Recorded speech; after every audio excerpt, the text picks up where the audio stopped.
How many of you have a Facebook? Raise your hand. Most of you.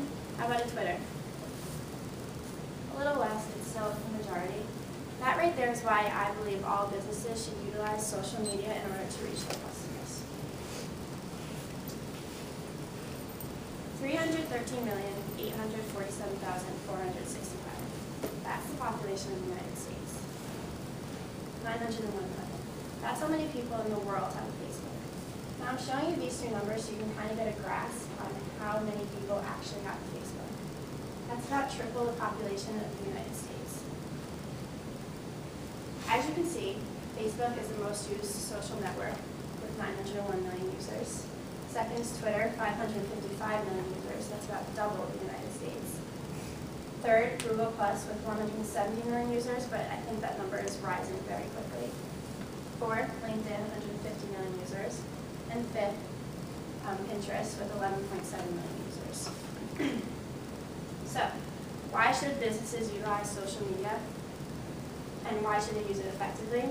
94% of businesses report to using social media websites, and 83% admit that social media is important for their business. So, why not get involved in this already extremely important trend? There are so many benefits to using social media, too many for me to talk about, but I narrowed it down to the most important few.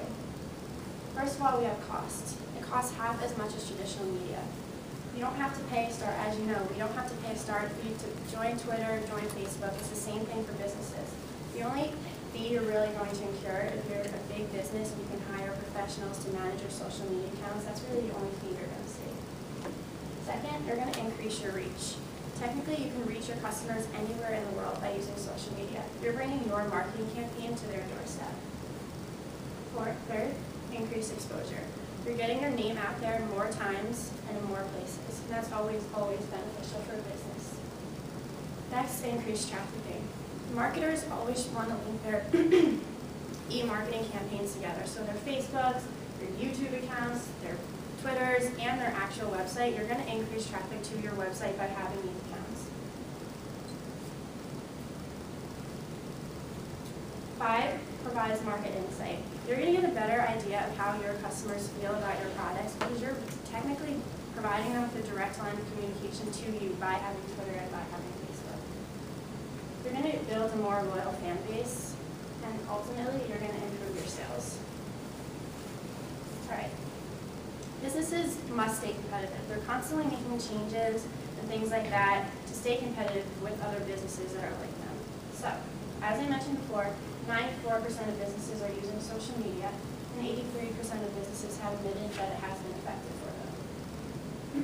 76% of marketers plan on increasing their use of video within the next few years. So this is things like YouTube. So we're going to see a lot of growth here, and so now's the time for big businesses to capitalize on that.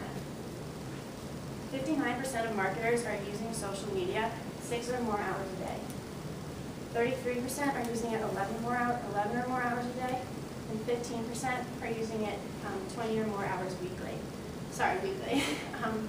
As you can see, marketers are putting in the time, and they have reported that it is beneficial to them. Here are some brands that you might recognize that utilize social media websites, such as Nike, Domino's, Best Buy, and Whole Foods. Maybe you've even been on their Twitter or Facebook accounts. All right, so now we're going to look at the consumer side. How do they feel about being marketed to through social media websites? It's our job as business majors to make sure that we increase customer satisfaction, so we want to make sure everything that we're doing is making them happy. 47% of Facebook users admit that Facebook has the greatest impact on purchase behavior. 50% of people admit that they follow brands through Twitter. And 36% of social media users write about brands. So this includes anything like tweeting at a brand, or writing on the friends wall about a brand, tagging a brand in a post. I'm sure that we've all done that before. And lastly, 2 out of 3 users believe that Twitter actually influences their purchases. That's a lot of users. Okay. In order to show you how to effectively use social media and how effective it can be, I wanted to look at Whole Foods' Twitter accounts. They have Facebook and YouTube accounts also, but their Twitter accounts really do speak for themselves. It's easy to understand why a new company with a tech-savvy manager would be able to dominate social media. It's a little bit harder to understand at Whole Foods, a 30-year-old established brick and mortar company is able to do it so effectively, but they truly do. A little background, as I said, 30-year-old establishment, 270 locations and over 50,000 employees. And now they have over 150 Twitter accounts with new ones being added regularly. They have quickly become one of the most dominated presences on Twitter. What they do is they want to really reflect their essence of their brand with every form of social media they use, and they want to be a direct line of contact with their customers. They're trying to reach their more savvy customers in an informal way. Also, as I mentioned before, they do have Facebook and YouTube accounts, and they're all very impressive, and they make sure that they're all linking together so you can easily access one when you're on another. Okay, their strategy, literally answer every single question submitted by their followers. They don't want a single follower to go unnoticed. They use their accounts to update customers on news, update them on store openings, promotional events, sales, and even recipes. And they're great at keeping their tweets fresh, and that's the most important thing. Whole Foods believes that customers who are more knowledgeable about food are more likely to be Whole Foods customers. They use their Twitter accounts to help customers learn about ingredients, locate recipes, and even pick up healthy tips. Now, the most important thing that Whole Foods is doing here is they're not shoving advertisement down our throat. I'm sure you've all been involved in a situation where it just gets annoying and you constantly see advertisement, but that's not what they're doing. They're trying to benefit the customer. They also want to give their customer incentives on these websites, such as promotional gift boxes, because it's increasing foot traffic into their store.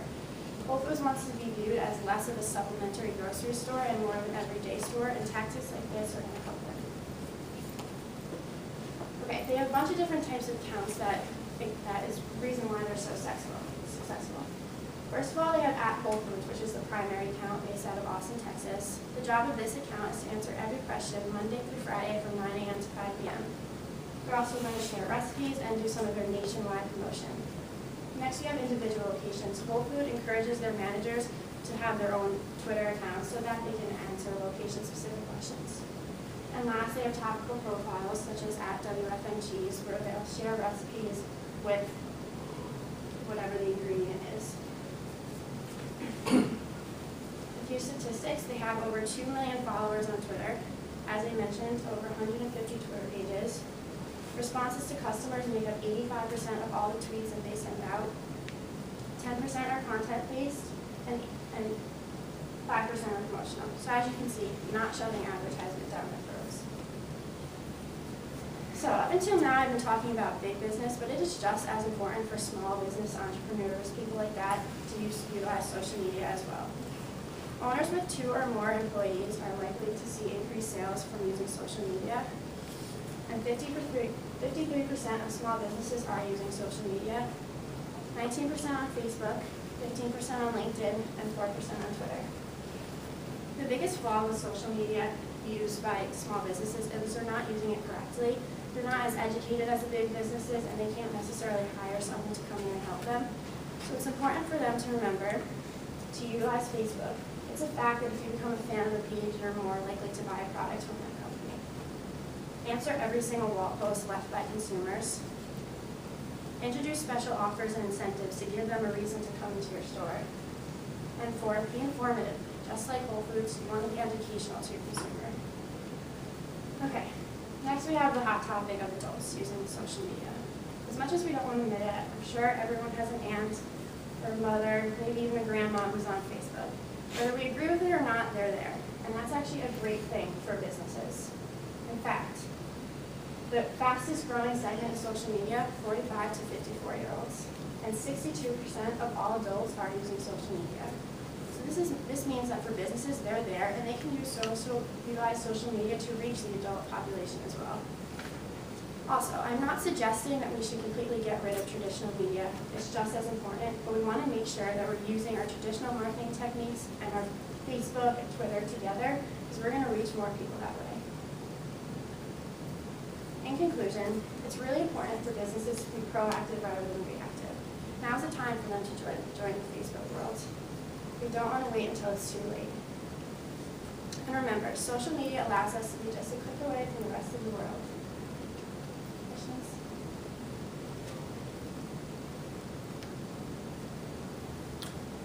say you're a small business, you may not have the answer, it's simple, but say you're a small business and you are exploring doing this, which I'm sure many people now are clearly doing it. I mean, the advertising agencies all have somebody in there now that's really running this stuff and spreading that word because they realize how important. But as a small business, let's say you think it's important, you want to do it. Is there some formula out there to measures how successful you are? I mean, is it just the number of hits? Is it how do you translate it into dollars? Well, with small businesses, it's a little bit easier to measure the increase in sales from once you start opening a social media account. With these businesses, you can't really. It's a little bit harder to do that. But with small businesses, you can kind of measure if your sales have increased. And you're just gonna, if you're a local pizza shop and you're on Twitter, you're on Facebook, you're just gonna be able to tell by how many people are walking into your store and how many likes you get on the fan page, things like that. That's gonna increase awareness about your brand, and more people are gonna come in, especially if you give them incentives too. You know, I'll just editorialize here for a second. I used to teach advertising. We said that word of mouth was not an official form of advertising. Obviously, right. You know, it's a good thing to have happen, but you know, you can't control it. Right. And you try to control it. But here, boy, I'll tell you, I think that would probably be a misstatement now. Okay, this is what word of mouth is literally, right. You know, coming across on the Twitter. Right. Anyway, anybody else? Thank you.